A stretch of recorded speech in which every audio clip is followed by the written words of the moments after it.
దండకారణ్యదేశేషు నగరే నందురాభిదే ఏకం కైవర్తకో దుష్టో నామ్నా నామైవ వికృతః. పూర్వం దండకారణ్యంలో, ఆ దండకారణ్యం అనేది పెద్ద అరణ్యం. రామచంద్రుడు కూడా దండకారణ్యంలోనే ఒకప్పుడు వనవాసంలో కొంతకాలం ఉన్నాడు. ఆ దండకారణ్యం శివారుల్లో అడవిలోకి అడుగు పెట్టడానికి ఊళ్ళు చిట్ట చివరిగా ఉంటాయే, అటువంటి వాళ్ళని శివారు ప్రాంతాలు అంటారు. అనగా ఆ ఊరు దాటితే అడవిలోకి అడుగు పెడతాం అన్నమాట. అందుకని అరణ్యమునకు ప్రారంభ ప్రాంతము, దేశమునకు చివరి ప్రాంతము అని పిలువబడే ప్రాంతం అది. ఆ ప్రాంతంలో నందుర అని పేరు కలిగిన ఒక నగరం ఉన్నది. ఈ నందుర నగరం దాటామంటే ఇంకెవడైనా సరే దండకారణ్యం, డీప్ దండకారణ్యంలోకి, ఫారెస్ట్లోకి అడుగు పెడతాడనమాట. ఆ నందుర ప్రాంతంలో కైవర్తకుడు అని ఒక దుష్టుడు ఉన్నాడు. వాడి పేరే కైవర్తకుడు. వాడికి పేరుకు తగిన వికృత లక్షణాలు ఉన్నాయి. చిన్నప్పటి నుంచి జోదమాడేవాడు వాడు. ఆబాల్యాత్ చౌర్య నిరత, చిన్నప్పటి నుంచే దొంగతనం నేర్చుకున్నాడు వాడు. వాడు పుట్టి పుట్టగానే వాళ్ళ అమ్మ మెడలో ఉన్న గొలుసు లాగేసేట. పువ్వు పుట్టగానే పరిమళిస్తుందని ఓ సామెత ఉంది. దొంగాడు కూడా పుట్టడంతో దొంగతనం నేర్చుకుంటాడు. వాడు పాలు తాగుతున్నప్పుడు వాళ్ళ అమ్మ చెవులుకున్న దుద్దులు ఇప్పేసేవాట, ఇప్పి పక్కన మంచం కింద దాచేవాట.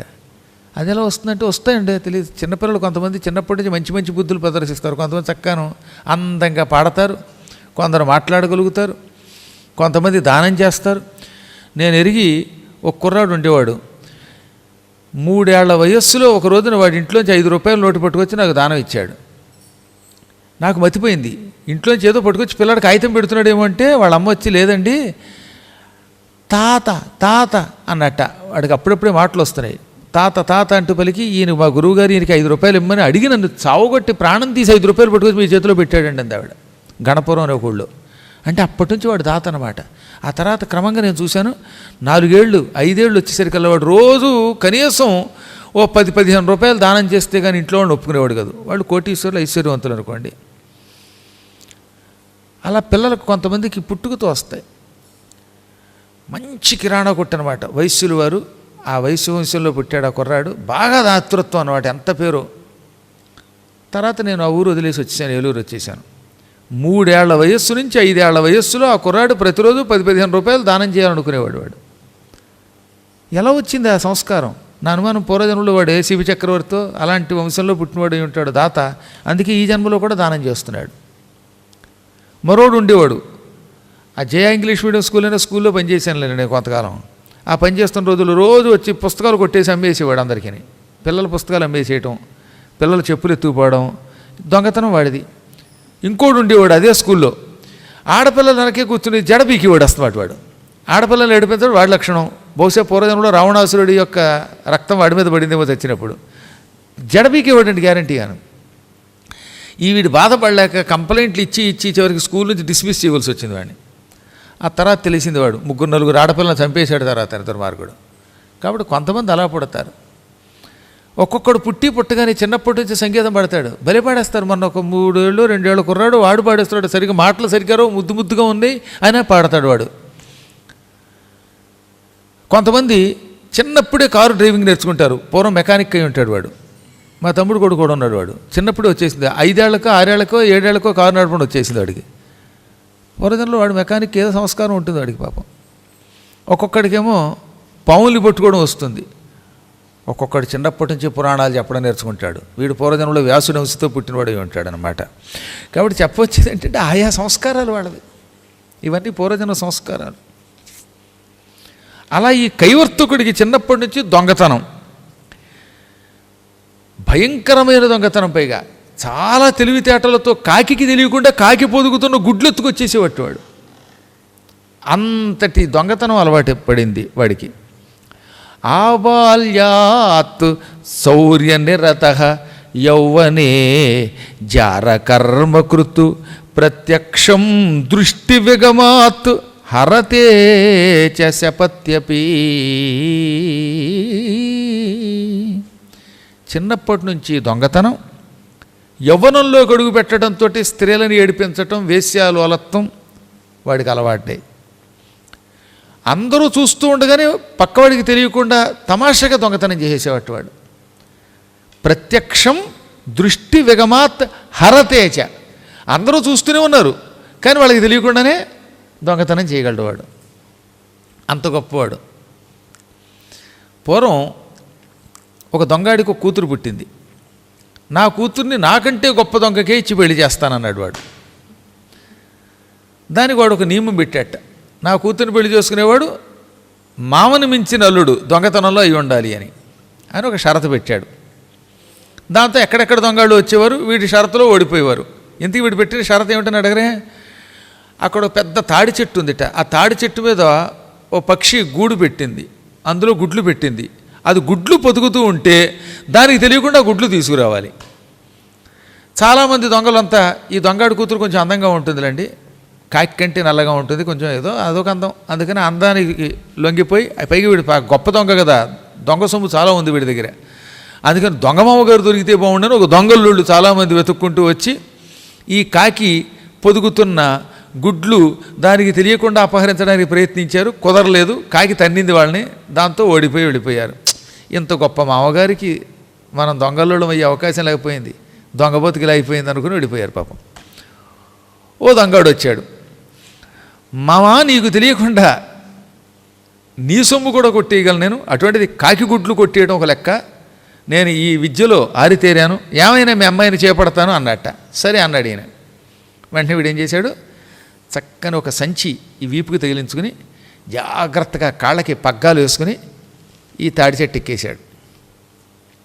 చక చెట్టు ఎక్కి ఆ కాకి పొదుగుతుంటే దానికి కూడా తెలియకుండా చాలా నేక్కుగా ఆ గుడ్లు తీసి సంచిలో వేసుకున్నాడు. ఆ కాకి మొత్తం 4 గుడ్లు వేసింది, ఆ 4 గుడ్లు కూడా ఈ సంచిలో వేసుకున్నాడు. వేసుకుని కిందకి దిగాడు. వచ్చి మావా కాకి తెలియకుండా గుడ్లు కొట్టుకొచ్చేసాను, మీ అమ్మాయి నాకు అని సంచిలో చేయట్టాడు. సంచిలో చేడితే సంచిలో గుడ్లు లేవు. వాడికి మతిపోయింది, ఇదేమిటిది, కాకి తెలియకుండా అని బుర్రలో కొక్కుని, కాకి తెలియకుండా అని మళ్ళీ బుర్ర కొక్కుని, కాకి తెలియకుండా అని మళ్ళీ బుర్ర కొక్కుని, ఆ తర్వాత ఈ సంచిలో 4 గుడ్లు వేశానండి మామగారు, మరి ఏమిటో కిందకు వచ్చారు గుడ్లు ఏమంటే, ఆ దొంగాడు కూతురు వచ్చి ఈ గుడ్లేనా అని నవ్వుతూ తీసింది. వీడి చెట్టెక్కి ఆ సంచిలో గుడ్లు వేసుకుంటుంటే వీడికి తెలియకుండా వీడి వెనకాతల చెట్టెక్కి అది ఆ గుడ్లు కొట్టేసిందిట. మామగారు నవ్వి, చూసావా మరి నా కూతురు అంటే ఏమిటో, అందుకే ఈ కూతురికి తగినవాడు కావాలని నిన్ను వెతుక్కున్నాను, నువ్వు పర్వాలేదులే, కాకి తెలియకుండా నువ్వు కొట్టావు, నీకు తెలియకుండా మా అమ్మాయి కొట్టేసింది, మీ ఇద్దరికి బాగా కుదురుతుంది అని దొంగ ముహూర్తంలో దొంగలను పిలిచి దొంగల యొక్క పురోహితుల చేత దొంగ మంత్రాలు చదివిస్తూ దొంగ పెళ్లి చేసేశారు. అలా పెళ్లి చేశారట. అలా ఆ రోజుల్లో అలాంటి దొంగలు ఉండేవారు అన్నమాట. మరి ఏ ముహూర్తంలో పుడతారో తెలియదు కానీ అటువంటి వాడు వీడు. కాకి తెలియకుండా గుడ్లు తెచ్చేవాడి దగ్గర నుంచి ఆ వాడికి తెలియకుండా గుడ్లు కూడా అపహరించే దొంగ అన్నమాట వీడు. ఇంకా ఇవి సరిపోక ఎవరైనా ఎప్పుడైనా నువ్వు దొంగతనం చేసావంటే శపథాన్ కురుతే మిథ్యా, దొంగ శపథాలు చేసేవాడు. ఒట్టండి బాబు, మీ నెత్తి మీద ఒట్టు, మీ ఆవిడ మీద ఒట్టు, మా నాన్న మీద ఒట్టు, మా అమ్మ మీద ఒట్టు, నేనే దొంగతనం చేయలేదు అని చీటికి వాటికి శపథాలు చేసేవాడు. ఇదో లక్షణం కొంతమందికి. ఇతరులకి చాలా బాధ కలిగించాడు. ఊళ్ళో వాళ్ళందరికీ చికాకు వచ్చేసింది. వీడికి 10 ఏళ్ళు వచ్చేసరికి ఇంక ఈ ఊళ్ళో ఉండకూడదని తరిమేశారు వాడిని. దాంతో వాడు అడవిలో మకం పెట్టాడు. ఆ అడవిలో ఒక క్రూరురాలైన బోయదాన్ని పెళ్లి చేసుకున్నాడు. దానితో కలిసి తెగ తాగేవాడు. పీకి దాకా తాగి దొంగతనాలు చేసి, ఇప్పుడు ఊళ్ళో లేడుగా అడవిలో ఉన్నాడు కాబట్టి ఆ ఊళ్ళో వాళ్ళు ఎవరైనా అటుగా పెడుతూ ఉంటే వాళ్ళ బుర్ర మీద కర్రతో అటు కొట్టి ఎర్రగా నెత్తురొచ్చేలా చేసి వాళ్ళ సొమ్ములు అపహరించేవాడు. హత్యలు, దొంగతనాలు ఒకటేమిటి, వాడు చేసిన పాపాలు ఇన్ని అన్ని అని చెప్పడానికి వీలు కాదు. ఏవం బహుధనో జాత, ఈ విధంగా చాలా ధనం సంపాదించాడు. రకరకాల సుందరీమణుల్ని, బోయస్త్రీలను పెళ్లి చేసుకున్నాడు. వాళ్ళతో ఆనందంగా తిరిగాడు, తెగ తాగాడు, తాగుడితో పాటు మాంసము తిన్నాడు. వీడి దగ్గర రకరకాల ఆయుధాలు ఉన్నాయి, కత్తులు, గొడ్డళ్ళు. శస్త్రము అంటే మంత్రం వేయకుండా ప్రయోగించేటటువంటి ఆయుధములను శస్త్రములు అంటారు. ఈటె, కత్తి, గొడ్డలి, బాణం ఇవన్నీ శస్త్రములే. వీటితో వాడు చాలా హత్యలు చేశాడు. కొంతకాలం పోయేసరికి ఎలా వచ్చిన డబ్బు అలాగే పోయేది వాడికి. దొంగ సొమ్ము కదా, దొంగాడి సొమ్ము ఏమవుతుందంటే ఎంత సంపాదించినా నిలవ ఉండదు, వ్యసనాలకు ఖర్చు అయిపోతుంది. ధనము సంపాదించడమే కాకుండా దాన్ని జాగ్రత్త చేయటం కూడా ఒక గొప్ప కళ. కొంతమంది ఎంత డబ్బున్నా ₹1 తీసి ఖర్చు పెట్టుకుంటే పిసిరుగొట్టుతనంతో దాచి వారసులకు ఇస్తారు. కొంతమంది ఖర్చు విపరీతంగా పెట్టి నాశనం అయిపోతారు. కొంతమంది అనుభవిస్తూ కూడా చాలా జాగ్రత్తగా అట్టే పెడతారు. వీడి పాపిష్టి సొమ్ము, అక్రమంగా వస్తున్న సొమ్ము ఎలా వచ్చేది అలాగే ఖర్చు అయిపోయేది. ఈ వేశ్యలకో లేకపోతే మాంసానికో మద్యానికో మొత్తం మీద తగలేసేస్తూ ఉండేవాడు. ఒక రోజున వీడి భార్యల్లో ఒక భార్య, ఒక బోయ స్త్రీ, ఆపాదమస్తకం నల్లగా ఉండే ఒక స్త్రీ వీడి దగ్గరకు వచ్చింది. ఆమెను చీకట్లో ఎక్కడికైనా బయటికి పంపితే ఇంకా ఆవిడ గుర్తుపట్టలేము. నవ్వితే ఆవిడ దంతాలను బట్టి గుర్తుపెట్టేవారట, లేకపోతే ఆవిడ ఉందని కూడా తెలిసేది కాదు. అంత చీకట్లో కలిసిపోయేటటువంటి నల్లని స్త్రీ పాపం. జుట్టు కూడా నల్లగా ఉండేది, కొంచెం మాత్రమే పట్టు ఉండేది. ఎంత ఉండేది పట్టు అంటే మహా అయితే ఒక కొండ బోర్లించినట్టు ఉండేదిట. అటువంటి సుందరి ఒక రోజున, ఏం సంపాదిస్తున్నావురా, నువ్వు సంపాదించిందంతా తాగుడికే సరిపోలేదు, డబ్బులు అయిపోయాయి, ఈ పూట నాకు మంచి కాల్చిన లేడి మాంసం 4 కొండల కళ్ళు కావాలి, దాంతోపాటు ఇవాళ నా పుట్టినరోజు, ఒక్క ఉంగరమన్నా పట్టుకురా ఈ ఫింగర్కి అందిట. దాంతో వీడు, అయ్యో ఇంట్లో ఏం డబ్బులు లేవా, నీకు ఉంగరం ఇద్దామంటే సమయానికి డబ్బు లేదా అనుకున్నాడు. భార్యామణి మద్యం మాంసం ఉంగరం అడిగితే ఈ మాత్రం తెచ్చిపెట్టలేనా, అందులో బోయ స్త్రీ అడిగితే కాదని ఎలా అంటానో అనుకున్నాడు వీడు. కానీ వీడి దురదృష్టం ఏంటంటే ఆ పూట ఆవిడ అడిగినందుకు కూడా ఎక్కడా డబ్బు దొరకలేదు, దొంగతనం పారలేదు, ఆ అరణ్య మార్గంలో ఒకడూ వెళ్ళలేదు, ఏ సత్యనారాయణ మాస్టరు దొరకలేదు వాడికి. దాంతో విసిగెత్తిపోయాడు వాడు. కొంచెం ముందుకెళ్ళాడు. ఒక గ్రామం ఆ చుట్టుపక్కల అడవిలో కనపడింది. వీళ్ళ నందుర అనేటటువంటి ఊరికి దూరంగా ఓ పల్లెటూరు గ్రామం ఉన్నది. ఆ పల్లెటూరు దగ్గరికి వెళ్ళాడు. అక్కడ ఒక దీపం వెలుగుతోంది ఇంట్లో. చీకటి సమయంలో ఎవరో దీపం వెలిగించారు ఇంట్లో. అమ్మ, ఇక్కడేదో ఇల్లు దొరికింది, ఇంట్లో మనకేదో దొంగతనానికి అవకాశం ఉందనుకుని అక్కడికి వెళ్ళాడు. ఆ ఇంట్లో ఒక పరమపూజ్యుడైనటువంటి బ్రాహ్మడు ఉన్నాడు. ఆ బ్రాహ్మడు ఓ గది, చిన్న గది మాత్రమే కట్టుకుని, పెద్ద ఇల్లు కాదట, ఒక గుడిసె లాంటిది అనుకోండి, ఒక ముక్కలో చెప్పాలంటే ఓ పర్ణశాల లాంటిది వేసుకుని లోపల అర్చన చేసుకుంటున్నాడు. అతని చేతికి ఉంగరం ఉంది. వీడు అమాంతంగా లోపలికి వెళ్ళాడు. వెళ్ళి వాడు ఎంత బతిమాలుతున్నా వినిపించుకోకుండా, ఒరే నేను ఓ పర్ణశాల వేసుకుని భగవంతుడిని పూజించుకుంటూ తపస్సు చేసుకుంటున్న బ్రాహ్మణ్ణి నా జోలికి రాకని చెప్తున్నా వినిపించుకోకుండా లోపలికి దూకి కత్తితో వాడు జుట్టు పుచ్చుని ఒక్క దెబ్బకి తల నరికి అవతల పారేశాడు. పారవేసి ఆ చేతుకున్న ఉంగరం లాక్కున్నాడు. ఇంకా ఇంట్లో ఏవో కొన్ని సంపదలు దొరికాయి. ఆ సామాన్లు తీసుకెళ్ళి వాటిని అమ్మేసి ఆ వచ్చిన డబ్బుతో కళ్ళు కొన్నాడు, లేడి మాంసం కొన్నాడు. తన భార్యతో పాటు హాయిగా తాగి తందనాలాడాడు. క్రమంగా వాడి పాపం పెరిగిపోవటం వల్ల శరీరం అంతా దుర్వాసన వచ్చేయటం మొదలుపెట్టిందిట. పాపం పెరిగిన వాడి శరీరం నుంచి చెమట వస్తుంది. ఆ చెమట వాసన ఎక్కువగా ఉంటుంది. మనిషి శరీరం నుంచి విపరీతమైన దుర్వాసనతో కూడిన చెమట వస్తోంది అంటే మాత్రం వాడి దగ్గర ఏదో కొంత పాపం ఉందని అర్థంట. అందున పులుసు కంపు, కుళ్ళిపోయిన చేపలు, కుళ్ళిపోయిన మాంసం, కుళ్ళిపోయిన ఎముకలు, పందులు, ఇటువంటి వాటి మీద నుంచి వచ్చే దుర్వాసన శరీరం నుంచి వచ్చిందంటే మాత్రం వాడు మహాపాతకుడు, బ్రహ్మహత్యాది పాపములు చేసినవాడు అని అర్థం అన్నమాట. అటువంటి వాసన రావడం మొదలుపెట్టింది. ఈ వాసన వచ్చే కొద్దీ వీడికి మాంసం మీద మద్యం మీద వ్యామోహం పెరిగింది.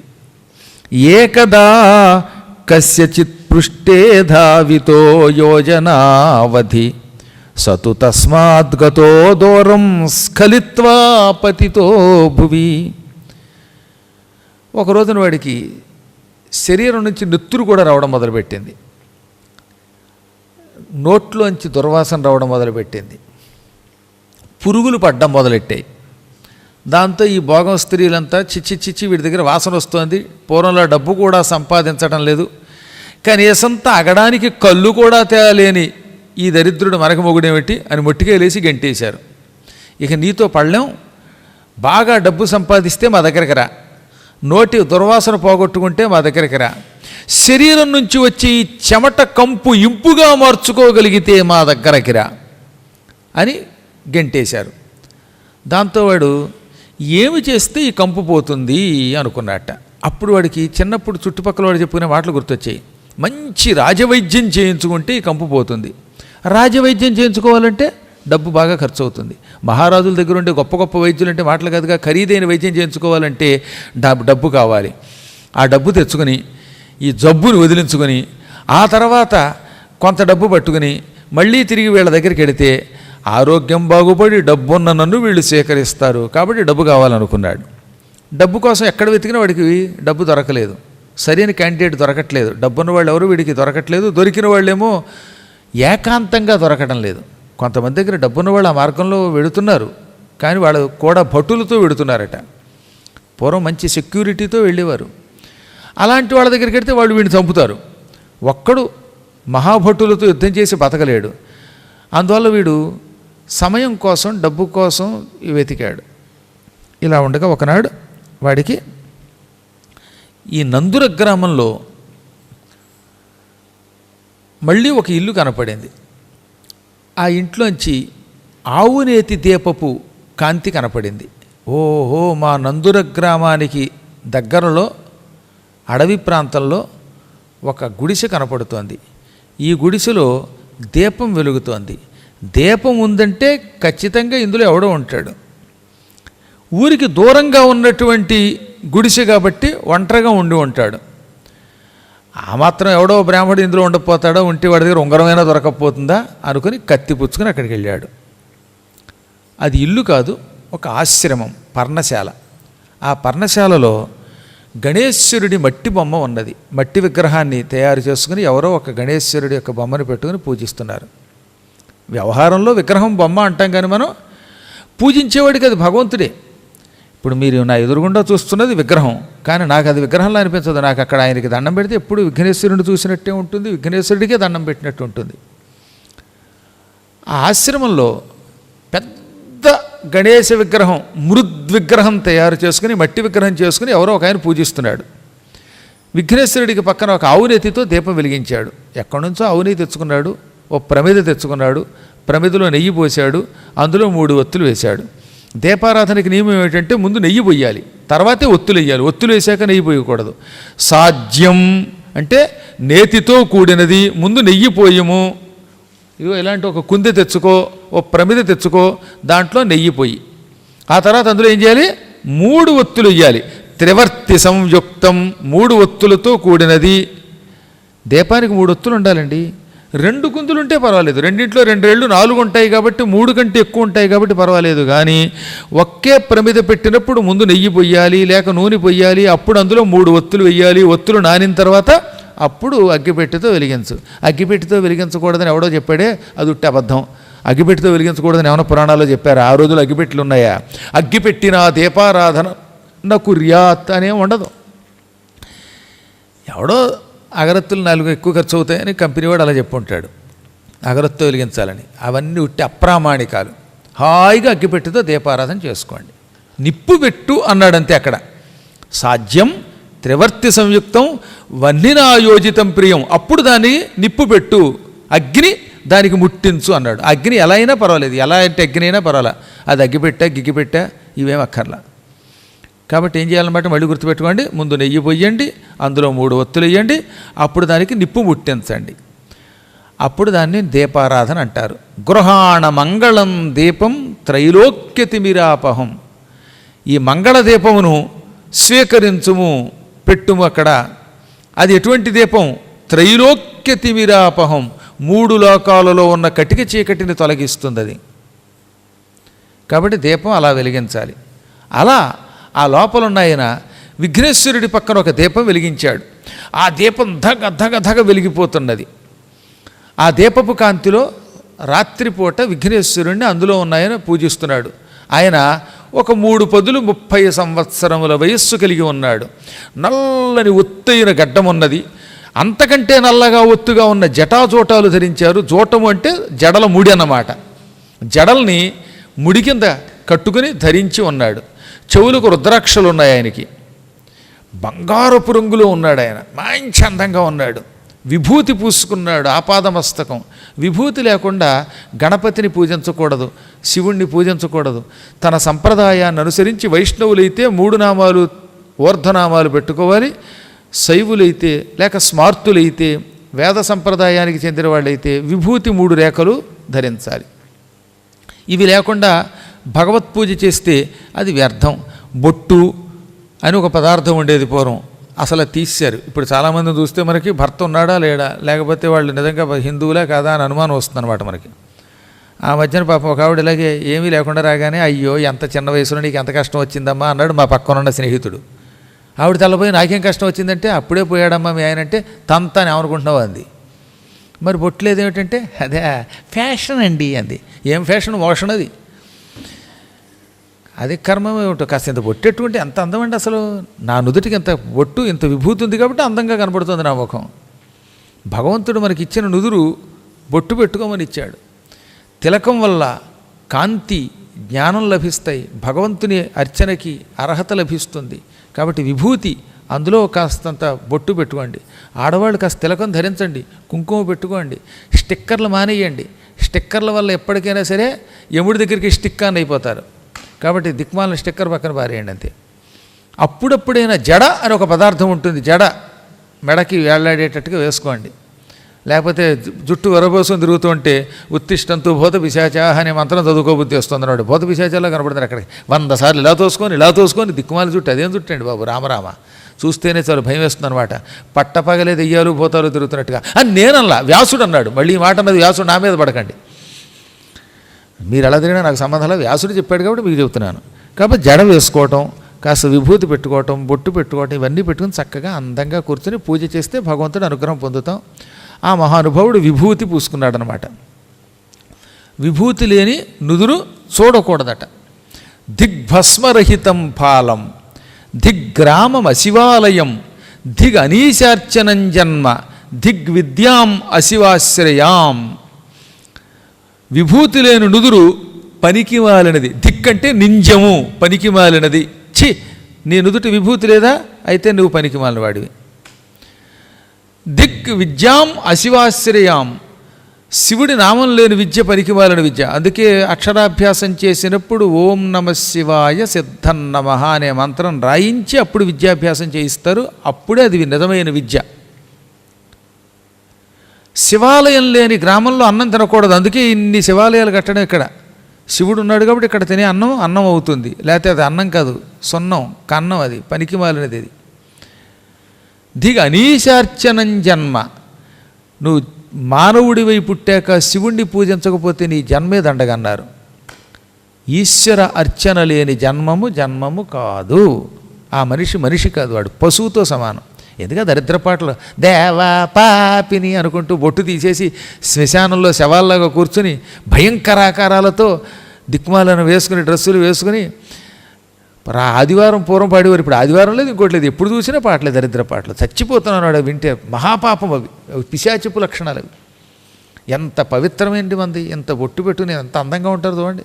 అవి తీసేసి అలా కూర్చుంటే వాళ్ళని చూస్తే అసహ్యం కలుగుతుంది, జుగుప్స కలుగుతుంది. కాబట్టి తప్పక ఈశ్వరుని అర్చించాలి.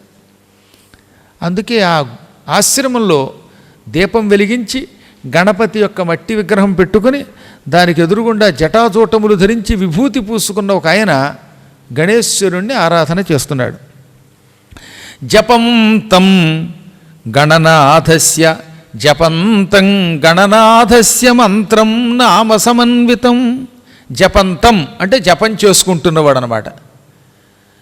గణనాథస్య మంత్రం జపంతం నామ సమన్వితం. ఓ పక్కనేమో గణపతి నామాలు ఉచ్చరిస్తున్నాడు, గణపతి మంత్రాన్ని జపిస్తున్నాడు ఆయన. ఓం గం గం గణేశాయ నమః అంటున్నాడు. అటువంటి ఒక మహానుభావుణ్ణి చూశాడు. ఒక్క క్షణకాలం వీడికి ఆశ్చర్యం కలిగింది. ఈ అరణ్యానికి చివరిలో ఉన్న గుడిసెలో ఈ గణపతి విగ్రహాన్ని చేసుకుని పూజ చేస్తున్నాడు. వీడెవడో ఎంత ధైర్యంగా చేస్తున్నాడు. బహుశా నా చేతిలో చచ్చి సంపద నాకు అంటగట్టడానికి ఇక్కడ కూర్చున్నాడేమో అనుకున్నాడు. ఇంతకీ ఆయన ఎవరు? ఆయన ముద్గలుడనే మహర్షి. ఆయన గురించి మనం మర్చిపోకూడదు. ఎందుకని? ప్రారంభంలోనే ఆ ముద్గలుడే గణేశ్వరుడి యొక్క ఉపాసకుడు అని చెప్పుకున్నాం. ఆయన అనుగ్రహం వల్లే ఎంతోమంది రోగాల నుంచి విముక్తి పొందారు, కుష్ఠరోగం నుంచి విముక్తి పొందారు కథలు చెప్పుకున్నాక మనం ప్రారంభంలో. అవి మర్చిపోకూడదు ఈ హడావుల్లో. పూర్వం భీముడనే ఒక రాజుగారు ఉండేవారని, ఆయన భార్య చారుహాసినని, వాళ్ళకి ఒక కొడుకు పుట్టాడని పనికిమాలినవాడు, ఈ ముద్గలుడి యొక్క అనుగ్రహంతో బాగుపడ్డాడని భృగు మనకు కథ చెప్పాడుగా ప్రారంభంలో. అవన్నీ మర్చిపోయి ఉంటారులేండి. నిన్నటి రోజు రాజుగారి పేరు ఏమిటంటే ఆరుగురిని అడిగినా ఎవరు చెప్పలేదు వాళ్ళు. ఏ రోజు ఆ రోజు అలా మర్చిపోవటం చాలా మంచిది, అదొక అదృష్టం. మరుపు వల్ల ఎన్నో లాభాలు ఉన్నాయి. కానీ పాత కథలు ఎప్పుడూ కూడా పురాణ కథలు అలా గుర్తుకు తెచ్చుకుంటూ ఉండాలంటే నెమరు వేసుకోవాలి. దానివల్లే భగవంతుడి అనుగ్రహం తొందరగా కలుగుతుంది. ఎందుకు మర్చిపోతున్నామంటే దాని మీద దృష్టి లేకపోవటం వల్లే. దృష్టి ఉంటే ఎందుకు మర్చిపోతాం? పొద్దుటి లేవగానే కాఫీ కాఫీ అండో, కాఫీ మర్చిపోతున్నావా? మర్చిపోవు. రాత్రి ఇప్పుడు ఇంటికి వెళ్ళగానే టిఫిన్ అంటాం, అది మర్చిపోం. తిండి మర్చిపోం, కాఫీ మర్చిపోం, టీ మర్చిపోం, మనకిచ్చిన బెర్త మర్చిపోం, మన ఇల్లు మర్చిపోం, ఇంట్లో సుఖాలు మర్చిపోం, ఎక్కడో కొనుక్కున్న స్థలం మర్చిపోకుండా షాపింగ్ కాంప్లెక్స్ కట్టుకోవడం మర్చిపోం. కానీ ఈ కథలు మర్చిపోతాం, అందులో పాత్రల పేర్లు మర్చిపోతాం. ఎందుకు మర్చిపోతున్నాం అంటే అవి వింటే ఏమిటి, వినకపోతే మనకు వచ్చే నష్టం ఉంది అనిపిస్తుంది, అంతే కదా. అదే మహాపాపం.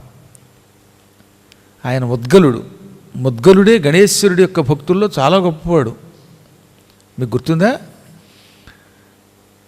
ఈ భీముడు అనేవాడికి దక్షుడని కొడుకు పుట్టాడని, తన తల్లి కమలతో పాటు వాడు 12 ఏళ్ళు పెరిగిన తర్వాత అడవికి గంటపడ్డాడని, వాళ్ళు ఒక ఆలయంలో పడుకున్నారని, శివాలయంలో పడుకున్నట్టుగా ఒక రోజున ఎవరో ఒక ఆయన పెడుతూ ఉంటే ఆయన శరీరపు ధూళిపడి వాడు రోగం పోయిందని, ఆయనే ముద్గలుడని చెప్పాం మీకు. ఆ ముద్గలుడి దగ్గరికి వెళ్ళాడు ఆ దక్షుడు. వెళ్ళాక ఆయన దగ్గర గణేశ ఉపాసన పొందాడు, తరించాడు. ఆ మహర్షి ఇప్పుడు ఇక్కడ తపస్సు చేసుకుంటున్నాడు, గణేశ్వరుని పూజిస్తున్నాడు. ఖడ్గముద్యమ్య నిష్కోశం ముద్గల శాంతికం యయౌ. వరలో నుంచి కత్తిలా దూసి ఆ ముద్గలుడి దగ్గరికి వెళ్ళాడు. వీడిని చంపేసి ఈ గుడిసెలో ఏముంటే పట్టుపోదాం, కనీసం దీపపు కుందులు పట్టుకుపోయినా పర్లేదు కదా. దీపపు కుందులు వెండివి బంగారంవి కూడా ఉన్నాయిట్లేండి అక్కడ, అందులో ఇవి పట్టుకుపోవచ్చు అనుకుని దగ్గరికి వెళ్ళాడు. కైవర్తకో నామనామాహం హంతుం కృతమతిస్తదా జగలుస్తస్య శస్త్రాణి ఖడ్గోపి దృఢముష్టితః. వరలో నుంచి కత్తి దూసి ఆయన దగ్గరికి ఎడుతున్నాడు. ఎంతలో ఆయన ఇలా పక్కకి తిరిగి చూశాడు. ఎదురుగుండా ఈ దుర్మార్గుడు కైవర్తకుడు కనపడ్డాడు. కైవర్తకుడు ముద్గలుడిని చూశాడు. ముద్గలుడి ముఖంలో నుంచి ఒక గొప్ప వర్చస్సు వస్తున్నది. ఆ కాంతిని చూడగానే చెయ్యి వణికింది, చేతిలో ఉన్న కత్తి కింద పడిపోయింది, వీపుకున్న అమ్ముల పొది కింద పడిపోయింది బాణాలతో పాటుగా, ధనుస్సు జారిపోయింది, నడుముకున్నటువంటి ఒక తోలు పటక అది కింద పడిపోయింది, ఆయుధాలన్నీ జారిపోయాయి. నిజానికి గట్టిగా పట్టుకుంటాడు, దృఢముష్టిత, చాలా గట్టిగా పట్టుకున్నాడు కత్తి, అయినా అలా వణికి కిందకి జారిపోయింది. అది ఏమి ఎరగనట్టుగా మహాత్ముడు ముద్గలుడు నవ్వి జహాస అంటే ఒక రకమైన నవ్వు నవ్వి, ఏం బాబు చేతులు ఎందుకు అడుగుతున్నాయి, నర్వస్ వీక్నెస్ వచ్చిందా, వీపుకి గట్టిగా బంధించుకోలేదా అమ్ముల పొదిని, చేత్తో గట్టిగా పట్టుకోలేదా కత్తి, ఎలా పడిపోయాయి ఇవన్నీ, సర్వాణి పతితాని కుతోపద, ఏమొచ్చి కింద పడిపోయాయి ఇవన్నీ అన్నాడు. అప్పుడు కైవర్తకుడు, మహాత్మా మీకు అన్నీ తెలుసుండి నన్ను అడుగుతున్నారు, ఇప్పుడు నాకు అర్థమైపోయింది, నువ్వు నిరంతరం గణపతిని ఉపాసిస్తున్నావు, గణపతిని పూజించిన నీళ్లు నీ శిరస్సును చల్లుకున్నావు, ఆ నీళ్లు నీ వెనకొన నా మీద పడ్డాయి. గణేశ తీర్థస్నానేన మునేహే ఆలోకనేనచ, గణేశ్వరుడికి అభిషేకం చేయగా వచ్చిన నీళ్లు తీర్థం కదా, ఆ తీర్థం నా మీద పడడం వల్ల తీర్థస్నానం చేశాను, ఆ తీర్థస్నాన పుణ్యం వల్ల నీ ముఖం చూడడం వల్ల నాకు జ్ఞానం వైరాగ్యం రెండూ వచ్చాయి, నాకు తెలియకుండానే శరీరం కంపించింది, హత్య చేయటం మహాపాపం, దొంగతనం మహాపాపం అనిపించింది, చేతిలో ఉన్న ఆయుధాలు జారిపోయాయి, నేను చిన్నప్పటి నుంచి చేసిన పాపాలు ఇన్ని అన్ని అని ఎవరూ చెప్పలేరు. నేను చేసిన పాపాలు 1 కాదు 2 కాదు. ఆ పాపాలని వర్ణించడం, ఆ పాపాల చిట్టా బయటికి తీయడం చాలా కష్టం. ఆకాశంలో నక్షత్రాలు లెక్క పెట్టవచ్చు, కానీ నేను చేసిన పాపాలు లెక్క పెట్టలేము. ఒక వాహనం వెడుతూ ఉంటే ఆ వాహనం చక్రాల నుంచి దుమ్ము పైకి లేస్తుంది, ఆ ధూళి కణాలు కూడా లెక్క పెట్టవచ్చు, నేను చేసిన పాపాలు లెక్క పెట్టలేము. తెల్లవారుజామున శీతకాలంలో ఆకాశం నుంచి కింద పడేటటువంటి మంచు బిందువులు లెక్క పెట్టవచ్చు, నా పాపాలు లెక్క పెట్టలేము.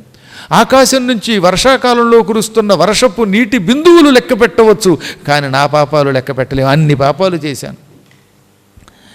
ఇప్పుడు నాకు నీ అనుగ్రహం వల్ల పశ్చాత్తాపం కలిగింది, అందువల్ల ఈ ఆయుధాలు జారి కింద పడ్డాయి. నువ్వు సాధువువి, నన్ను అనుగ్రహించగలవు, కాబట్టి నీ కాళ్ళు పట్టుకుని ఏడుస్తున్నాను, అడుగుతున్నాను, ఈ పాపాల నుంచి నన్ను విముక్తుణ్ణి చెయ్యి బాబో, నన్ను రక్షించన్నాడు. అప్పుడు ముద్గలుడు ఇలా అన్నట్ట, విధి ప్రయుక్తే దానాదౌ నాధికారోస్తి కుత్రచిత్తు తథాపి తే నామజపం కథయామి ప్రసాదతః గజాననస్య పరమం సర్వసిద్ధికరం నృణాం తతః ప్రణామమకరోత్ కైవర్తో ముద్గలం మునిం. ఒరే నాయనా, నాకు నీ మీద జాలి కలుగుతున్నది, నీ పాపాల గురించి నాకు తెలుసు, కానీ ఇప్పుడు నీకు ప్రాయశ్చిత్తం అంత తేలిక కాదు. దానం చేస్తే పాపాలకి ప్రాయశ్చిత్తం అవుతుంది, కానీ నీవన్నీ పాపిష్టి సొమ్ములు, దొంగతనం చేసి సంపాదించిన డబ్బు. ఇప్పుడు కూడా నీ దగ్గర డబ్బు లేదు కాబట్టి ఇక్కడికి వచ్చావు. దానం చేయరా అంటే మళ్ళీ దొంగతనం చేస్తావు. దొంగ సొమ్ముతో దానం చేసి ఏం పుణ్యం సంపాదిస్తాం? ద్రవ్యానికి శుద్ధి ఉండాలి. మంచి డబ్బు దానం చేస్తే పాప ప్రాయశ్చిత్తం అవుతుంది. నీవు నిత్యం పాపిష్టాడివే. ఇతరులను చంపి దొంగతనం చేసి సంపాదించిన డబ్బు ఏం దానం చేస్తే మాత్రం దానివల్ల లాభం ఏముంది? ఏదో కష్టపడి ఉద్యోగం చేసో, వ్యాపారం చేసో, ఇంకోటి చేసో డబ్బు సంపాదించి దాన్ని దానం చేస్తే పాప ప్రాయశ్చిత్తం అవుతుంది. ఎవడో కసిక్కును పొట్టలో పోటు పొడిచి వాడి దగ్గర నుంచి బంగారం పట్టుకొచ్చి ఆ బంగారం పక్కవాడికి దానం చేస్తే అప్పుడు అది ప్రాయశ్చిత్తం అవుతుందా? కాదు కాదు, ఇంకా పాపం అవుతుంది. కాబట్టి నీకు దానం వల్ల ప్రాయశ్చిత్తం చేసే విధానం చెప్పను. పోనీ ఇంకేమైనా చెబుదామన్నా కూడా నాకు నీ గురించి భయమే. ఇక ఒకటి ఉన్నది. గణేశాయ నమః అని ఒక మంత్రం చెబుతాను, ఓంకారం లేకుండా. నీలాంటి పాపాత్ముడికి, నిత్యం తాగేవాడికి ఓంకారం కూడా చెప్పకూడదు. కాబట్టి ఏం చెప్తాను నీకు? గణేశాయ నమయితి నామమంత్రముపాదిశత్తు. ఓ సామాన్య మంత్రం చెబుతాను, గణేశాయ నమః. ఇదే నామమంత్రం. ఇది ఉపదేశిస్తున్నాను. నేను ఉపదేశించే ఈ మంత్రం విడిచిపెట్టకుండా జపం చేయి. దీన్ని బట్టి మీకు అర్థమవుతుందా?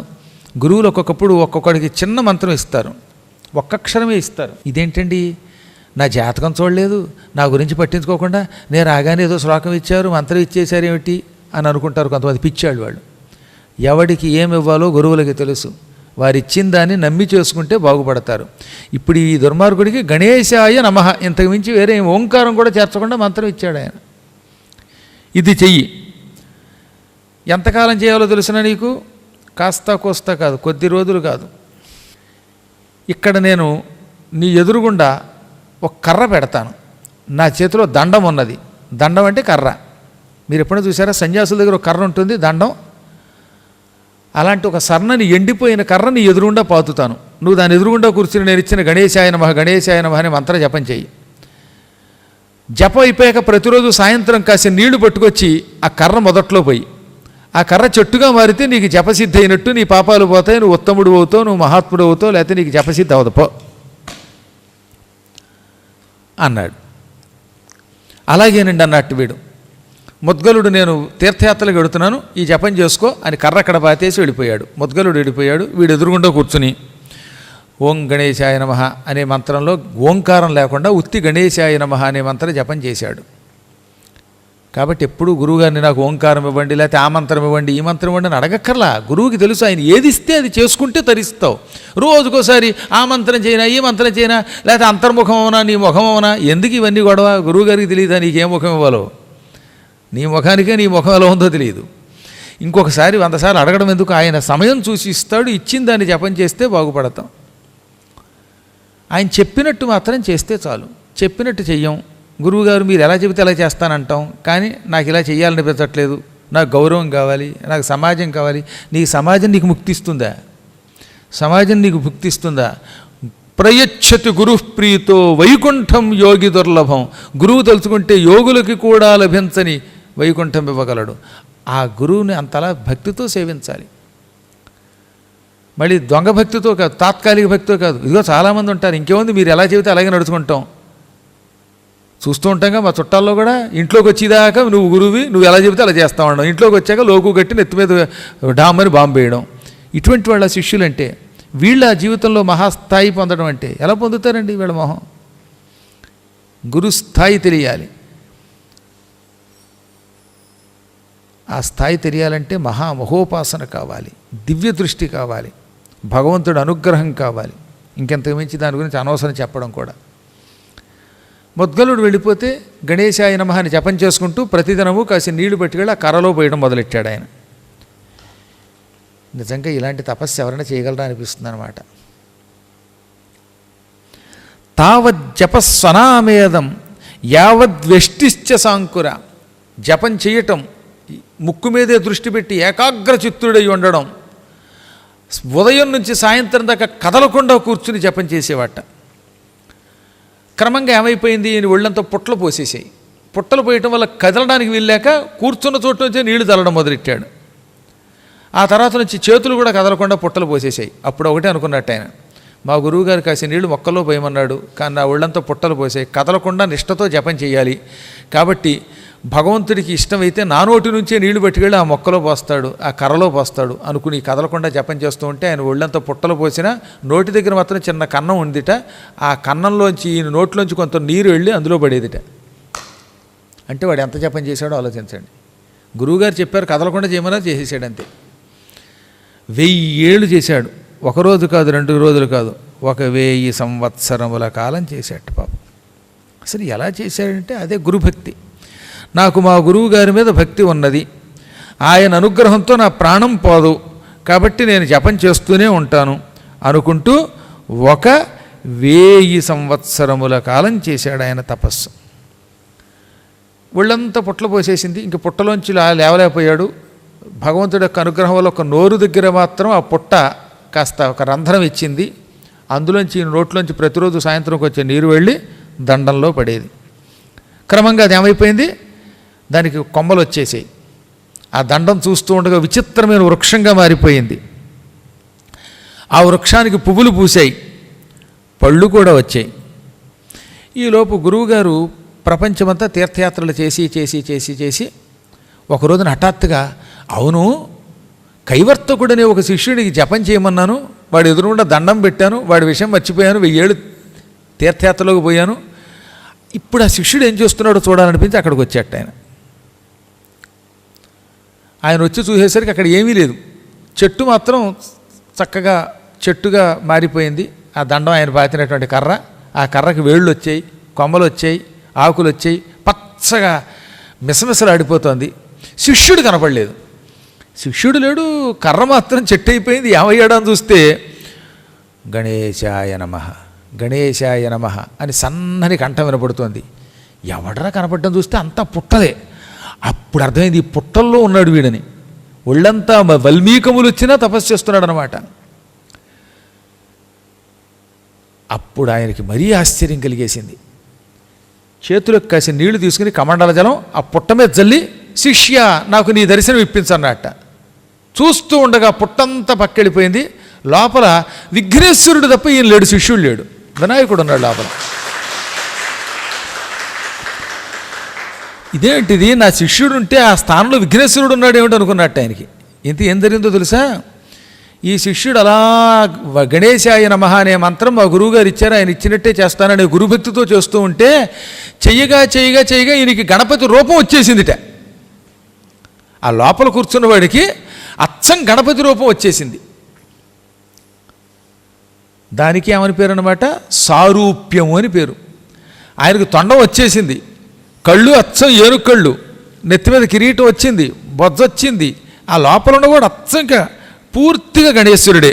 ప్రాప్తవంతం గణేశస్య సారూప్యం కరయోగతః. గురువుగారు తన చేతితో అతని నెత్తి మీద పెట్టి మంత్రం ఇవ్వడం వల్ల, గురువుగారి కర్ర ఎదురుగుండా పెట్టి జపం చేయమండం వల్ల, అతడు కూడా పరమ గురుభక్తితో గణేశ మంత్రం చేయటం వల్ల పూర్తిగా గణేశ రూపం పొందాడు. అప్పుడు ఈయన దగ్గరికి వెళ్ళి, నాయన కైవర్తక అంటే పలకట్లేదు, శిష్యుడి మీద ప్రేమతో తల మీద చేయబెట్టి అలా నిమిరాడు. అప్పటికి గురువుగారి యొక్క హస్తస్పర్శ వల్ల, గురువుగారంటే భక్తి ఉండడం వల్ల ఇది గురువుగారి స్పర్శ అని కనిపెట్టి కళ్ళు విప్పాడు. అప్పుడేం జరిగింది, ఆయన కన్నుల్లోంచి ఒక అగ్నిజ్వాల వంటి కాంతి కనుబొమ్మల మధ్యలోకి వచ్చింది. ఈ కంటిలోంచి ఒక అగ్ని వచ్చి ఈ కనుబొమ్మల మధ్యలో చేరింది. ఆ కనుబొమ్మల మధ్యలోంచి కోటి సూర్యుల కాంతి వెలుగుతూ గురువుగారిలో ప్రవేశించేసింది. భ్రూ అంటే కనుబొమ్మలు, ఈ భ్రూ మధ్యం నుంచి ఒక సొండం బయలుదేరింది గనక, కాంతి బయలుదేరింది గనక అతనికి భృసుండి అని పేరు పెట్టాడు గురువుగారు. ఆ రోజు నుంచి కైవర్తకుడు భృసుండి అయిపోయాడు. ఎక్కడ దొంగ? ప్రాయశ్చిత్తంగా గురువుగారు ఇచ్చిన మంత్ర జపం చేయటం ఏమిటి, గణేశ రూపం రావడం ఏమిటి, అతని కనుబొమ్మల్లోంచి అద్భుతమైన కాంతి రావడం ఏమిటి? ఆ క్షణమే భ్రూమధ్యాత్ నిర్గతాసుండ భృసుండీతి తతో నృప. ఇదంతా ఇంద్రుడు చెబుతున్నాడు ఎవరికి? సూరసేన మహారాజు గారికి. నా విమానం పైకి రావాలంటే దానికి ఒక్క పని చెయ్యాలి, మనం చెయ్యాలంటే నీకు ఒక కథ చెబుతున్నాను విను అని ఈ కథ చెప్పడం మొదలెట్టాడు. ఎందుకు చెప్పాడో తర్వాత తెలుస్తుంది మనకి. ఆనాడు భృసుండి అని పేరు కలిగిన ఒక ముని తయారయ్యాడు. ఆ భృసుండి మహాయోగి, విఘ్నేశ్వర రూపంలో ఉన్నాడు. కేవలం గురువుగారు ఇచ్చిన మంత్రజపం చేస్తున్నాడు. ఆ సమయంలోనే గురువుగారు ఆశ్చర్యపోయి అతనికి వేసి చూస్తూ ఉండగానే ఇంద్రాది దేవతలు అక్కడికి వచ్చారు. ఇంద్రుడు మొదలైన వాళ్ళు, నాయన నిన్ను మేము గణపతిని పూజించినట్టు పూజిస్తున్నాం అని పూలవర్షం కురిపించారు. యథా గజాననో దేవోధ్యాతో దృష్టోఘనాశన. విఘ్నేశ్వరుణ్ణి చూస్తే పాపాలు పోయినట్టుగా నిన్ను చూస్తే కూడా మా పాపాలు పోతున్నాయి అన్నారు. అప్పుడు అక్కడికి విఘ్నేశ్వరుడు వచ్చి, ఈ భృసుండి కూడా మరొక గణపతిలాగే ప్రసిద్ధి పొందుతాడు, ఈతడిని భృసుండి గణపతి అనే పేరుతో నాకు మొదలుగా మీరు పూజించండి. ఈతడు నిత్యం నాలో ఉంటాడు, నా భక్తుడు అవుతాడు, కలియుగాంతం వరకు భూలోకంలో వాడికి దర్శనమిస్తాడు. ఇతడిని అర్చన చేసినవాడు నన్ను అర్చన చేసినట్టే, ఇతనికి అపచారం చేస్తే నాకు అపచారం చేసినట్టే. అనగా దేవతలంతా ఆ రోజు నుంచి గణపతిని పూజించే వాళ్ళంతా ఇతను కూడా పూజించడం మొదలుపెట్టారు 16 ఉపచారాలతో. ఇంతలో అక్కడికి ఒక ఆయన వచ్చాడు.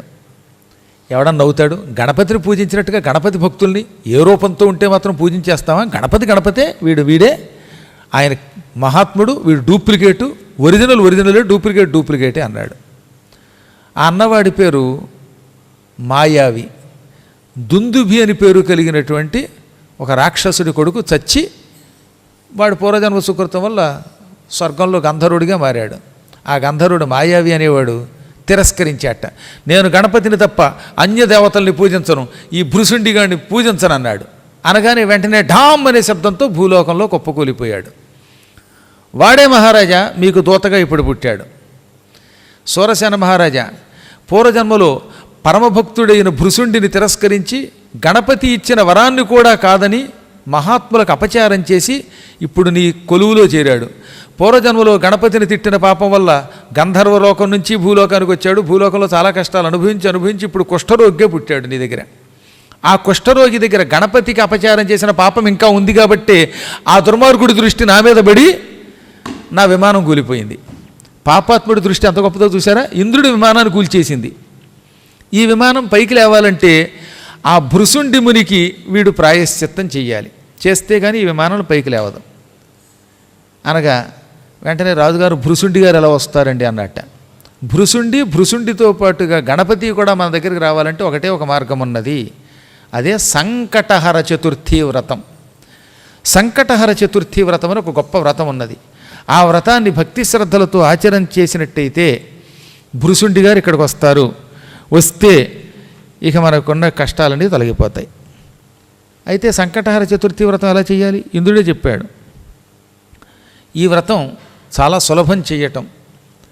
ప్రతి మాసంలో కృష్ణపక్ష చతుర్థి సంకటహర చతుర్థిగా పిలువబడుతుంది. వ్రతాల్లో చాలా వ్రతాలు ఉన్నాయి. సంకటహర చతుర్థి అంటే 2 వారాల్లోనూ ఎప్పుడైనా చేయొచ్చునట. కానీ ప్రధానంగా ప్రతి మాసంలో కృష్ణపక్షంలో వచ్చే చతుర్థి సంపూర్ణ సంకటహర చతుర్థి అని పిలువబడుతుంది. అది కూడా మధ్యాహ్నానికి చతుర్థి ఉండాలి. ఉదయం 11 దాకా తది ఉండి 11 తర్వాత చవితి వచ్చిందనుకోండి, మధ్యాహ్నం 12 గంటలకల్లా చతుర్థి ఉంది కదా, అదే సంకటహర చతుర్థిగా చేసుకోవాలి. చంద్రోదయం అయ్యే సమయమునకు ఈ చతుర్థి ఉండి తీరాలి. ఈ వ్రతం శమీ వృక్షం దగ్గర చేస్తే తొందరగా ఫలిస్తుంది, జమ్మి చెట్టు దగ్గర. అందుకే జమ్మి చెట్టు వేసాం మన పీఠంలో, సరదా కోసం వేసామేమిటి. రేపు 21 పత్రుల యొక్క చెట్లు వేస్తాం. వేసినప్పుడు మీరు వచ్చి అక్కడ కూర్చొని చేసుకోండి. ఇది ప్రతి మాసంలో కృష్ణపక్షంలో చవితి నాడు విఘ్నేశ్వరుడిని పూజించే వ్రతం. ఈ వ్రతం ఎప్పుడైనా ప్రారంభించవచ్చు, కానీ శ్రావణ మాసంతో మొదలు పెట్టడం ఎక్కువ మంచిదట. మొదటి మాసం శ్రావణం, 2వ మాసం భాద్రపదం వస్తే ఎక్కువ మంచిది. ఈ సంకటహర చతుర్థి వ్రతం చేసేవాడు విఘ్నేశ్వరుడి యొక్క ప్రతిమని పెట్టుకొని 16 ఉపచారాలతో ఆయన్ని పూజించాలి. తప్పక సాయంత్రం పూట చంద్రుడు ఉదయం అవుతున్న టైంలో పూజించాలి. అనగా పగలు నువ్వు ఎంత పూజ చేసినా చేయకపోయినా సాయంత్రం మాత్రం విఘ్నేశ్వరుణ్ణి పూజించి తీరాలి. అలా పూజిస్తేనే దాన్ని సంకటహర చతుర్థి వ్రతం అంటారు. పగలు పూజించి రాత్రి పూజించకపోతే మాత్రం సంకష్టహర చతుర్థి వ్రతం కాదు.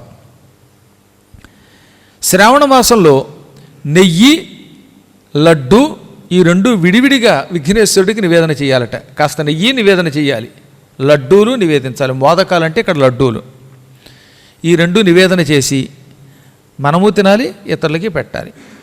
ఇది నివేదన చేయకపోతే సంకటహర చతుర్థి వ్రతం కాదు. గుర్తుపెట్టుకోండి, శ్రావణ మాసంలో నెయ్యి లడ్డు తిని తీరాలి. చతుర్థి వ్రత కథనంలో 59వ అధ్యాయంలో గణేశ పురాణంలో ఉపాసనాఖండంలో చెప్పబడింది. ఇక 2వ మాసం భాద్రపద మాసం. ఈ మాసంలో పెరుగు నివేదించాలి. కమ్మని పెరుగు, పులుపు రాకూడదు. పుల్ల పెరుగు పనికిరాదు. బాగా పైన మేగడ కూడా ఉండాలి. ఆ పెరుగు నివేదించి తాము కూడా పెరుగన్నం తినాలి, ఇతరులకి పెట్టాలి. ఆశ్వీజ మాసంలో మాత్రం చవితి నాడు ఉపవాసం ఉండి ఏ పిండో సత్యనారాయణ ప్రసాదం లాంటిదో తినాలి. ఆ రోజు మాత్రం అన్నం తినకూడదు. కార్తీక మాసంలో పాలు, పానకం స్వామివారికి నివేదన చేయాలి, తాము తినాలి, ఇతరులకి పెట్టాలి. పాలు పానకం అంటే తినడం అంటే తాగడం అన్నమాట. ఇక్కడ మళ్ళీ మార్గశిర మాసంలో ఉపవాసం ఉండాలి. ఇందాక చెప్పినట్టుగా ఏ పిండో చేసుకోవాలి. అది కూడా సాత్వికమైన పిండి. మళ్ళీ ఏమిటి, ఉప్పుడు పిండి తినచ్చన్నాం కదా అని మంచి పోపు టాపు లేచిపోయేలా చేసుకుని జీడిపప్పులు వేసుకుని వేరుశనగ గుళ్ళు వేసుకుని దానికి మళ్ళీనేమో చట్నీ చేసుకుని సాంబారు వేసుకుని మళ్ళీ ఉల్లిపాయ సాంబారు వేసుకుని తింటే అది చతుర్థి వ్రతం కాదు. కేవలం ఉప్పుడు పిండి, అందులో ఉప్పు తప్ప ఎక్కువ పోపు ఉండకూడదు, చట్నీ నంచుకోకుండా తినాలట. ఏ విధమైన అనుపానాలు ఉండకూడదు, ఉట్టి పిండే తినాలి. పుష్యమాసంలో గోమూత్రం పానకం నివేదించి తాగాలి. మాఘమాసంలో నువ్వులు నివేదించాలి, తాము కూడా ప్రసాదంగా తినాలి.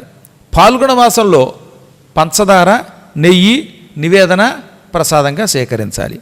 చైత్రమాసంలో పంచగవ్యం అంటే ఆవు నుంచి వచ్చే 5 పదార్థాలు. గవ్యం అంటే ఆవు నుంచి వచ్చే పదార్థం. అవి పంచగవ్యం అంటే 5 ఆవు నుండి వచ్చే పదార్థములు. ఏమిటది? ఆవు పాలు, ఆవు పెరుగు, ఆవు నుండి వచ్చే నెయ్యి, ఆవు పేడ, ఆవు మూత్రం. ఈ 5 కొంచెం కలిపి నివేదన చేసి తాము తినాలి. కొందరికి అనుమానం, ఆవు పెరుగు ఎలా వస్తుందండి, పాలు వస్తాయి కదా అని. మళ్ళీ పిచ్చి ప్రశ్న కాదు. పాలు కాచి తోడు పెడితే పెరుగు అవుతుందని అర్థం. ఆవు నెయ్యి అంటే డైరెక్ట్గా నెయ్యి వస్తుందనే. ఆవు పాలు తోడుపెట్టి చిలికి అందులోంచి వెన్న తీసి కాస్తే నెయ్యి వస్తుందన్నమాట. సరే, పేడలో కూడా డైరెక్ట్గా ఇస్తుంది, మూత్రం కూడా ఇస్తుంది. 5 కొద్ది కొద్దిగా కలిపి నివేదన చేసి పుచ్చుకోవాలి. పంచగవ్యం అంటారు దాన్ని. వైశాఖ మాసంలో బీజములను అంటే విత్తనములను, మొలకల్ని తినాలి. పెసలు, గోధుమలు, కందులు ఇటువంటివి నానబెట్టుకుని కొంచెం మొలకలు వచ్చాక స్వామివారికి నివేదించి తాము తినాలి. సన్నగా మొలకలు వస్తాయి కదా, ఈ మధ్య చాలా తింటున్నారు, మరి మొలకలు బాగా తింటున్నారు ఎక్కువగా. జ్యేష్ఠ మాసంలో అన్నం మీద బాగా నెయ్యి పోసి నేతితో తడిపియ్యాలి. ఒక విధంగా చెప్పాలంటే నేతిలో ముంచిన అన్నం నివేదన చేయాలట. ఆ అన్నం తాము కూడా తినాలి, ఇతరికి పెట్టాలట. ఇంత అన్నం తీసుకోండి, అంతా నెయ్యి పోయండి. ఇప్పుడు ఏమవుతుంది, మెతుకు మెతుకు నెత్తుతో నిండిపోతున్నావునా, అది నివేదన చేసి తింటే అసలు ఎంతో రుచిగా ఉంటుంది, మంచి నెయ్యి. ఆషాఢమాసంలో తేనె నైవేద్యం పెట్టి దానిని తీర్థంగా తీసుకోవాలి. ఇలా 12 మాసములు శుక్లపక్షం కాకుండా కృష్ణపక్షంలో ఉన్న చతుర్థి నాడు విఘ్నేశ్వరుణ్ణి పూజిస్తూ ఇలా నివేదన చేస్తూ తాము స్వీకరిస్తూ ఉంటే వాటిని పదార్థాలని అక్కడికి సంకష్టహర చతుర్థి వ్రతం సంపూర్ణం అవుతుంది. యావజ్జీవితం చేయొచ్చు, కానీ కనీసం ఒక ఏడాదన్నా ఇలా చెయ్యాలి. అప్పుడు వాడికి సకల సిద్ధులు వస్తాయి, మహాపాపాలు పోతాయి. అటువంటి వాడి దగ్గరికి భృశుండు వస్తాడు. భృశుండు వచ్చాడంటే విఘ్నేశ్వరుడు వస్తాడు, ఇంకా వాడికి తిరుగుండదు. అనగానే వెంటనే సూరసేన మహారాజు గారు ఈ పాపిష్టాన్ని కూర్చోబెట్టి, ఇంద్రుణ్ణి అక్కడే కూర్చోబెట్టి సంవత్సర కాలం వ్రతం తాను చేశాడు. చివరికి ఆ వ్రతం పూర్తవగానే భృశుండి అనే మహర్షి వచ్చాడు. వెంటనే ఈ కుష్ఠరోగి ఆయన కాళ్ళు పట్టుకుని, ఏది ఈ రాజుగారు దోత, పూర్వజన్మలో నేను తెలియక గణపతి లాంటి మిమ్మల్ని తిరస్కరించానండి, భక్తుల్ని తిరస్కరించకూడదని అర్థమైందండి, క్షమించండి అనగానే వాడు రోగం పోయింది, వాడి పాపం పోయింది. పోగానే విఘ్నేశ్వరుడు అక్కడ ప్రత్యక్షమయ్యాడు. రావడంతో కూలిపోయిన ఇంద్రుడి విమానం రివ్వున పైకి లేచిపోయింది. ఇంద్రుడు గారు టాటా అని చెప్పి వెళ్ళిపోయాడు, టాటా బిర్లా చెప్పి వెళ్ళిపోయాడు. ఆయన ఇంద్రుడు కావాలంటే ఒంటరిగా వెళ్ళగలడు, కానీ వ్రతం చేయకపోతే పాపానికి ప్రాయశ్చిత్తం ఉండదు అనే విషయం లోకానికి చెప్పడం కోసం ఈ పని చేశాడు. ఎంత ఇంద్రుడైనా విఘ్నేశ్వరుడి పూజించవలసిందే, బ్రహ్మైనా పూజించవలసిందే అని లోకానికి చెప్పడానికి ఆ పని చేశాడు ఆయన. ఆ విమానం తిరిగి వెళ్ళిపోయింది.